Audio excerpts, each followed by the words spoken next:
ایمان کی 3 علامات ہیں: کثرت تقویٰ، نفس کی شہوتوں کو دبا کر رکھنا، نفسانی خواہشات پر غالب آنا۔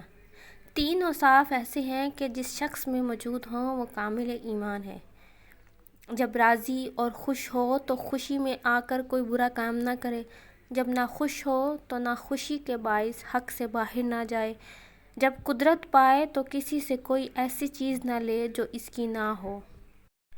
جو شخص اللہ تعالیٰ کے عذاب سے نہ ڈر ہو جاتا ہے، اس کا ایمان چلا جاتا ہے۔ جو شخص اپنے ایمان کو کامل کرنا چاہتا ہے تو اسے چاہیے کہ وہ جس کسی سے دوستی یا دشمنی رکھے تو محض اللہ تعالیٰ کے لیے رکھے، اور اگر کسی سے خوش یا نہ خوش ہو تو صرف اللہ تعالیٰ کے لیے ہو۔ اپنی سوچوں کو پانی کے قطروں سے زیادہ شفاف رکھو، کیونکہ جس طرح قطروں سے دریا بنتا ہے اسی طرح سوچوں سے ایمان بنتا ہے۔ ایمان اس کا نام ہے کہ انسان مصیبت میں صابر اور نعمت میں شکر گزار ہو۔ ایمان وہ روشن ستارہ ہے جو کبھی بے نور نہیں ہوتا۔ ایمان زبان کے اقرار اور اعمال بدن کا نام ہے۔ ایمان اور عمل ہمزاد ہیں جو ایک دوسرے سے جدا نہیں ہوتے، اور اللہ تعالیٰ بھی ایک کو دوسرے کے بغیر قبول نہیں فرماتا۔ ایمان ایک درخت ہے جس کی جڑ یقین، شاخ پرہیزگاری، پھول حیا اور پھل سخاوت ہے۔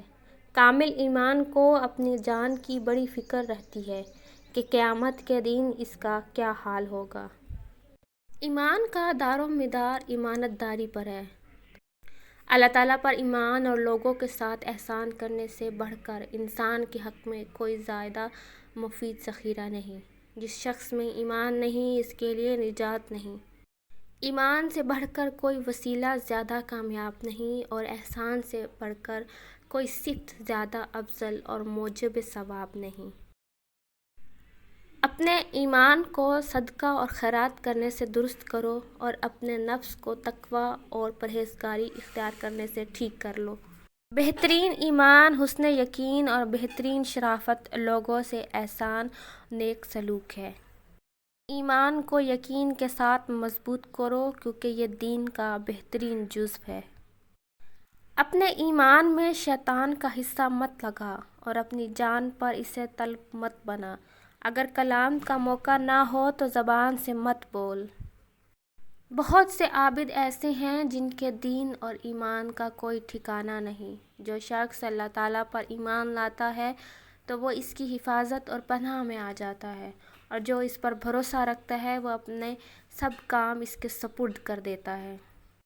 جو شخص اللہ تعالیٰ پر ایمان لاتا ہے تو وہ اس کی حفاظت اور پناہ میں آ جاتا ہے، اور جو اس پر بھروسہ رکھتا ہے وہ اپنے سب کام اس کے سپرد کر دیتا ہے۔ جس شخص کا اسلام اچھا ہو اس نے ہدایت پائی، اور جس شخص کا ایمان خالص ہو اس کو ہدایت کی دولت ہاتھ آئی۔ جب تک بندہ ان چیزوں کو محبوب نہ رکھے جو اللہ تعالیٰ کو پسند ہیں، اور ان چیزوں کو برا نہ سمجھے جو اس کے نزدیک بری اور ناپسند ہیں، تب تک اس کا ایمان کامل نہیں ہوتا۔ بے شک جو لوگ کامل ایماندار ہیں وہ فتنوں کی آگ میں ہلاک ہو جائیں گے، اور جو کچھ کچے پکے ہیں وہ اس سے بچے رہیں گے۔